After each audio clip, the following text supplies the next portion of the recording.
Hey YouTube, let's talk about arrowheads and spear tips. They use them fairly interchangeably, but we're not going to get into like the semantics of the differences because a lot of the designs can be used together in combination depending on if you want to shoot it through a bow and arrow, crossbow, a modified slingshot, or an actual spear point.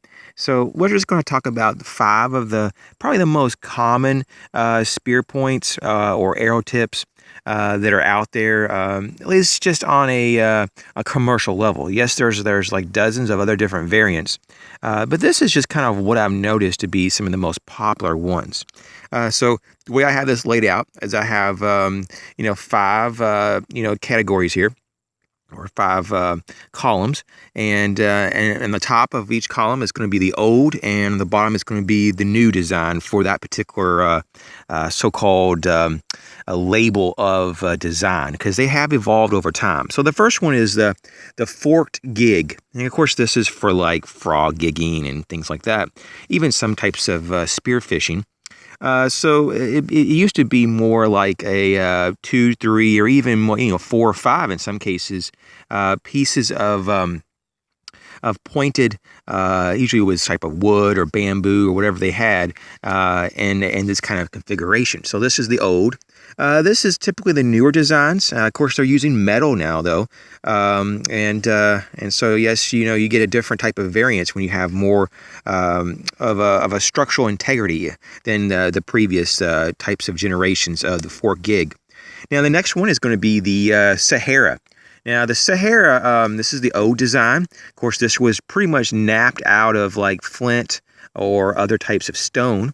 The newer version, once again, most of these newer ones are made out of metal, so they have a little bit of a different variance.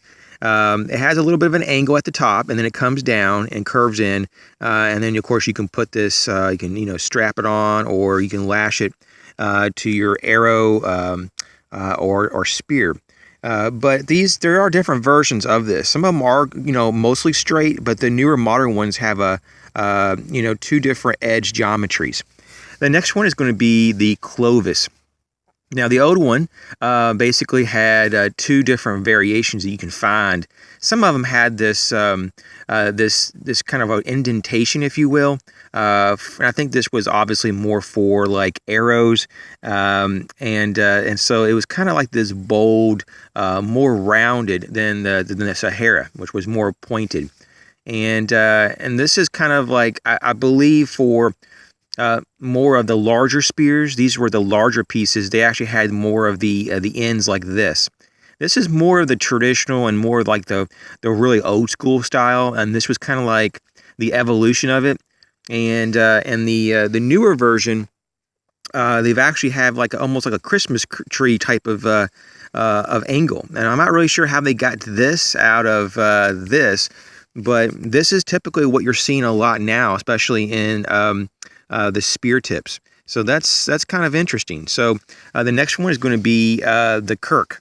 Now the Kirk right here is fairly similar. They can be also found in very large sizes, especially for spear tips. But you can find these also, of course, for arrows. And there's a lot of similarity in some ways with the Clovis, but the Kirk though has the serrated edges, very, very heavily serrated.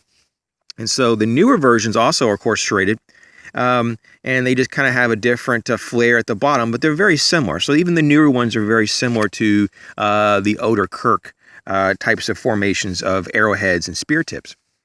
Now, the last one here, number 5, is going to be the medieval, tips. And it depends on what time period of the medieval we're talking about, but this one, the first one, is kind of like the most classical example. There's also more narrow versions, and there's also some that actually have the side points flare out. Some of them come out a lot longer, very long, even to the very base of where it connects to the spear tips, because these were basically mostly found in spear tips, but definitely there were arrow variants of these tips as well. So they were both. This shape and this configuration was both used for sure in arrows and spear tips, even with crossbows.